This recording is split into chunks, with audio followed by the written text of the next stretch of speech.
Birthstone Rose Ring Acrylic Nail Art Tutorial by Hotpinkzebrapolish. Hi guys, in today's video I'm going to be showing you birthstone rings. I've seen so many very similar rings advertised on Facebook and I was thinking to myself, well, I can make those. So I decided to make one.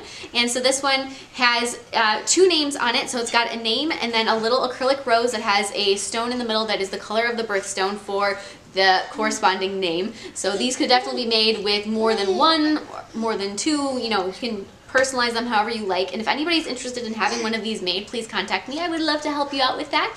And I hope you guys like this little design, and don't forget to click subscribe to see all my future videos as well. And congratulations to my zodiac sign winner, which is the Cheese Blarg. Please contact me within 72 hours via my email, Facebook, or Instagram, and we can talk about how you'd like that made, and as well, and your shipping information, all that fun stuff. And one more quick thing is, if anyone else is interested in one of these little zodiac sign nails I made, they are available in my online store, and there's a link to that in the description box below. So to begin with, I'm going to make the base of my ring. So I'm going to take some flat aluminum jewelry wire and wrap it around the size that I'm going to be making so that there's a little gap between the two ends of the wire. So just like so, as you can see, create a little spiral. Then take that off and take your little jewelry cutters and cut it so that there's a little overlap as far as the distance they go around, so that the roses are, so they can sit next to each other, if that makes sense. You'll see what I mean eventually. And I would recommend, if you've got a sharper wire cutter than I do, that might be recommended, or one that at least doesn't have to put it all the way through into the jaws. And I do have one, I'm not quite sure of its location.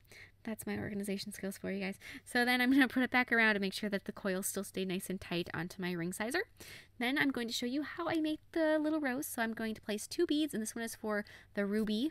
And so I'm going to add little beads of red acrylic that I have added a little bit of a white color in so that there's a bit of a gradient on them, and then just flatten those out into kind of, I don't know, hot dog bun shapes, I guess. So just sort of press those out with your brush and then just let them be until they start to turn matte. So this is the hardest part for me. I am kind of impatient when I'm watching this stuff. It's like watching water boil or paint dry. You're just looking at it like, okay, are you ready yet? Are you ready yet? And generally speaking, the answer is no. Then all of a sudden you start to get a little bit relaxed about it, and then all of a sudden it's too hard. So be patient, but not too patient. Eventually, it will get to be the right consistency, the right texture, and you can start to roll them up. So for the first one, just take your brush, slide it underneath, and just start to coil it. So just roll it around. Try to keep it so that it's tight at the base and it flares out at the top. So as you're doing this, you know, you kind of have to play around with it. And, you know, as I can see, I rolled it from one side and then the other, and play with that like that goes. And then just have that's your center of your rose. So some people like to build their roses from the middle going out, and some people like to build their roses from the out going in. And which way is better? There isn't an obvious answer to that. It's whatever your technique is. So make roses however you're comfortable with. After you have your first petal down, grab the other one that you made and pick that up and wrap that around it. As you can see, I held the middle of my rose with the tweezers. That is because this acrylic isn't fully set, which means I'm going to avoid holding it with my skin. And that's something that some people are super cautious about it, and some people are like, what? It doesn't matter if I get some on my skin. I fall somewhere in the middle of that spectrum in just general terms. I have a glove on one hand because that's the hand that I would typically get monomer on, and I just avoid doing it with my other hand. Some people, you do stuff at your own pace.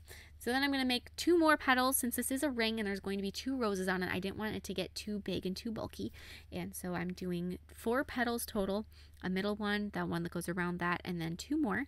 So here are my last 2 petals for this flower. So I'm just going to kind of wait. Same thing, it's a waiting game.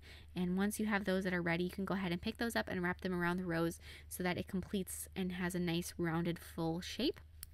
And of course, if you're looking at it and you're like, you know, I was only going to do 4 petals, but there's this spot here that's just looking a little flat, add a little one in. That's perfectly fine.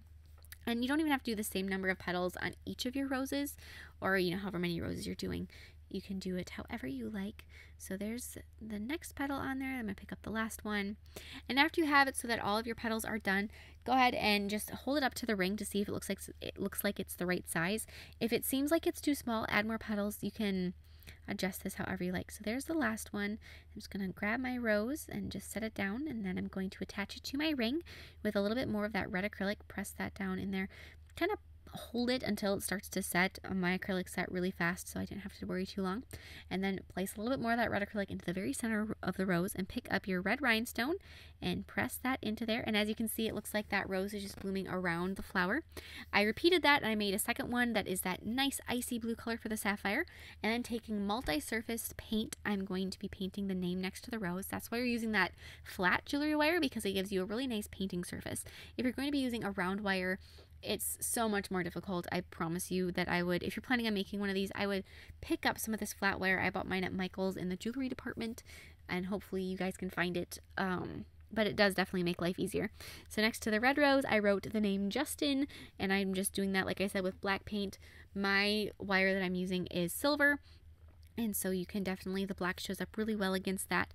And then next to the blue rose, I'm writing Terrell. This is a Christmas gift for Terrell's mom, which is why it's being uploaded after Christmas. I bet I kind of waffled, because if any of you are like, oh, that's cool, and you would have wanted one for Christmas, obviously it would have been better to know about them prior to Christmas, but I couldn't upload it before then. So, you know, it's one of those situations. But if anybody, like I said in the intro, is interested in one of these, please contact me. I would have so much fun making one for you. And so then I wrote Terrell next to that, next to the sapphire. And one other thing about the paint I just want to mention is that I said it was multi-surface paint, and just to make sure you guys are getting the right one, it's acrylic craft paint, and there's quite a few brands that carry it. Folk Art, Americana, those are two that I know carry it, because those are the two that I have. Craft Smart does, but I wouldn't recommend that one as much. And it's paint that's dishwasher safe, indoor, outdoor. You can pretty much do anything to it. You can paint on glass with it, on wood, on any surface. Like I said, multi-surface. So it's a very versatile paint that's very, very durable. So that's the kind that you want to use for anything like this, where it's going to be on a slick surface that other paint would easily just kind of flake off. And it's also something that, a ring is high impact, at least in my mind. It's something that if it's on your hands do all sorts of things every single day. So it needs to be something that isn't going to just break on you. So there's the end result. I actually haven't given this to her yet, so I'm hoping she's gonna love it as much as I think she will. And I hope all of you guys like this little design as much as I do. I think the whole concept is absolutely adorable, and I will probably end up making one for myself with Melody's birthstone eventually one of these days. And speaking of Melody, here are some quick little Christmas pictures of her. She wanted a hippopotamus, so we took a couple pictures of her with that. There's one of me and her together, and this one's probably my favorite photo she's ever taken. I absolutely love it. She's in a giant stocking. Here's her with all of her little Grinches. Actually, these are my mom's Grinches, but she borrowed them for a second. And then a quick little family photo, and Melody opening up a Christmas present. Got a good start there.